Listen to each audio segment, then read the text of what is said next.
Dahulu kala, di suatu desa kecil dekat lembah yang asri, tersebutlah dua bersahabat bernama Embro dan Pipo.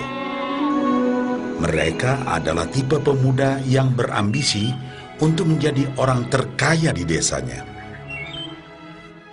Mereka kerap membicarakan impian dan ambisi mereka itu akan kekayaan, kehidupan, dan gaya hidup yang ingin mereka miliki nantinya.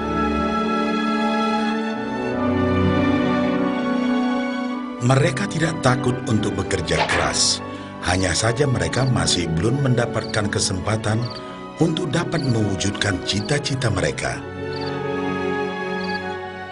Tanpa putus asa, mereka terus mencari dan mencoba gagasan-gagasan baru untuk mendapatkan kesempatan tersebut.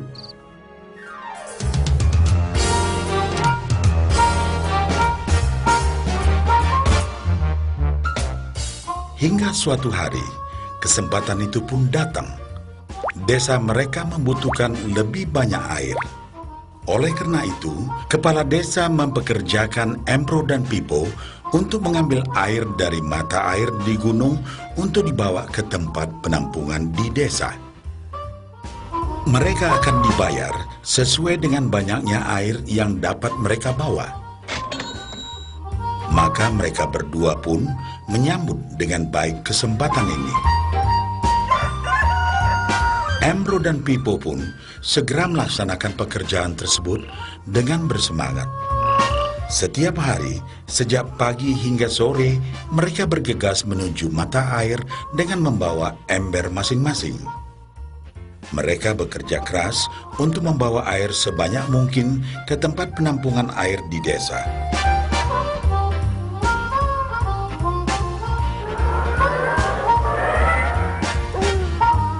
Menjelang sore hari, mereka pun pulang dengan membawa upah dari hasil jerih payah mereka hari itu. Embro merasa puas sekali dengan pekerjaannya itu dan besarnya upah yang ia dapatkan. Dia yakin bahwa dengan pekerjaannya ini, ia bisa segera mewujudkan cita-citanya. Bahkan untuk menambah penghasilannya, Embro membuat ember yang lebih besar agar dapat lebih banyak membawa air. Embro yakin dengan penghasilannya sebesar itu, tak lama lagi ia bisa segera membeli sapi dan memiliki gubuk baru yang ia idam-idamkan.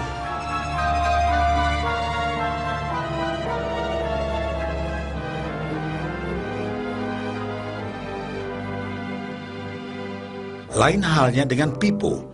Dia merasa tidak nyaman dengan cara yang mereka lakukan itu.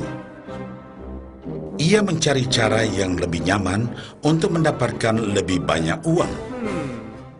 Suatu hari, Pipo mendapat sebuah gagasan.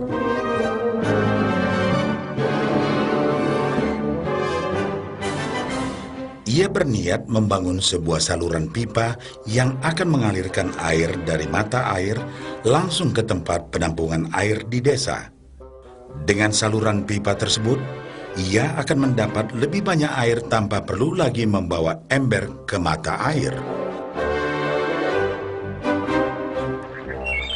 Ia sangat antusias dengan gagasannya ini. Pipo pun mulai menceritakan gagasannya ini kepada Embro dan mengajaknya bekerja sama. Tetapi Embro tidak sependapat. Ia bahkan mentertawakan gagasan Pipo tersebut karena merasa dirinya mampu mendapatkan lebih banyak uang.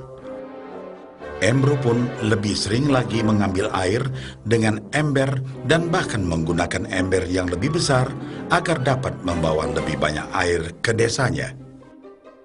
Dengan cara ini, Embro yakin penghasilannya akan meningkat.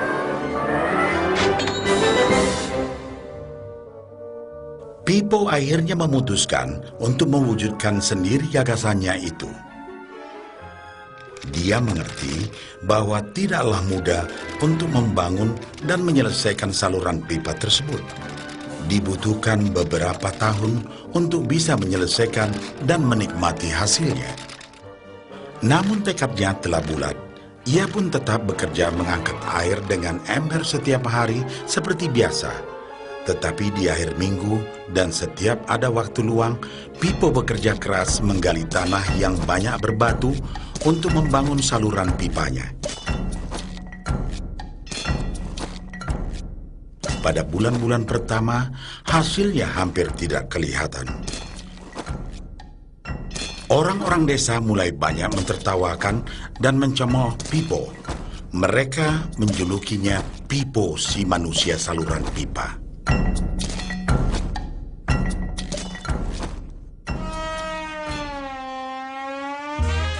Sementara itu, penghasilan Embro telah meningkat 2 kali lipat. Ia sudah berhasil membeli sapi dan memiliki gubuk baru yang lebih besar. Gaya hidupnya pun sudah mulai berubah.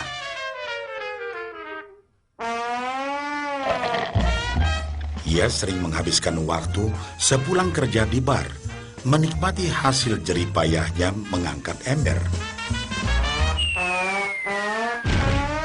Namun, tanpa disadari, badan Embro kini mulai jadi bungkuk karena begitu beratnya ia harus mengangkat ember besar setiap hari. Raut mukanya pun terlihat kelelahan.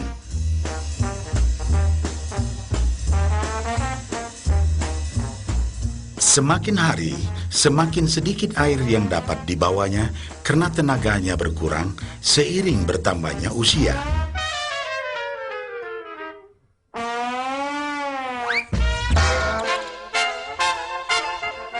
Bulan berganti bulan, tahun berganti tahun. Dan akhirnya, Pipo berhasil menyelesaikan saluran pipanya.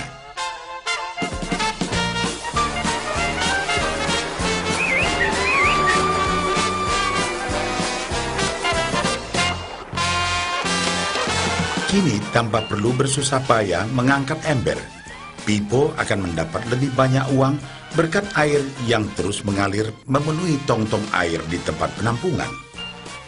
Air terus mengalir tanpa henti, bahkan saat ia tidur, makan, ataupun saat pergi berlibur. Pipo pun puas dan bangga. Berkat tekad dan kerja keras, kini penghasilannya pun mengalir tiada henti, seiring aliran air di saluran pipanya.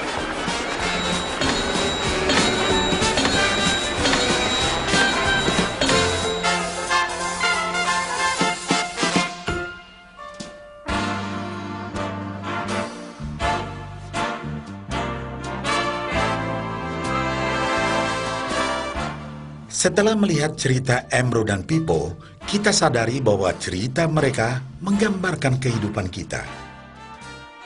Pekerjaan yang dilakukan mereka melambangkan apa yang dilakukan kebanyakan orang dalam mendapatkan penghasilan. Embro mendapatkan penghasilannya dengan cara menggunakan ember.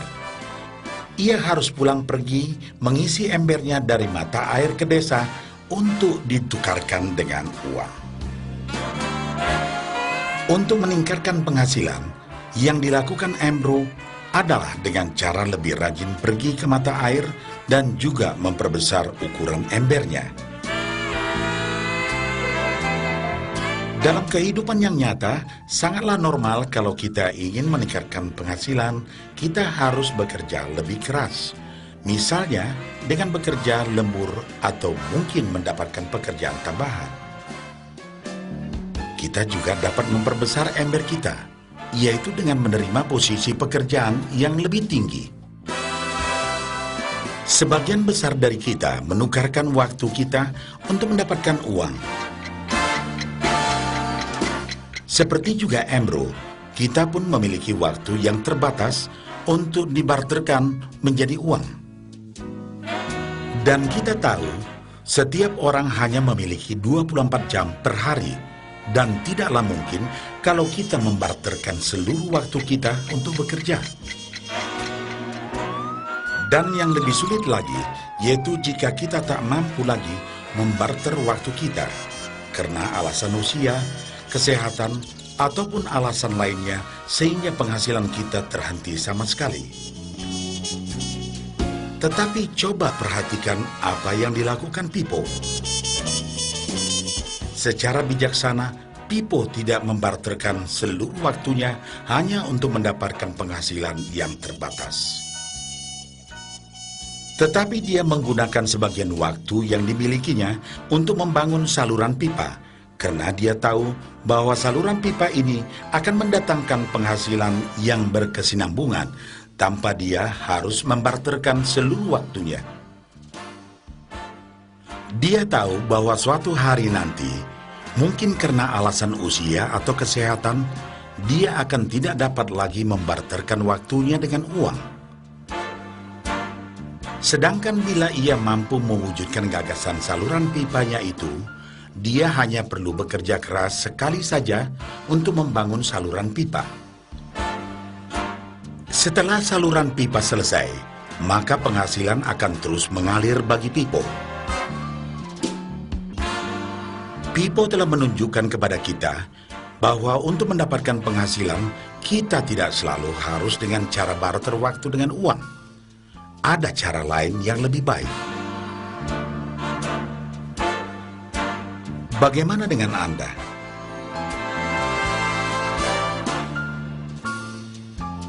Apakah Anda masih seperti Embro yang membarterkan waktu Anda untuk mendapatkan penghasilan?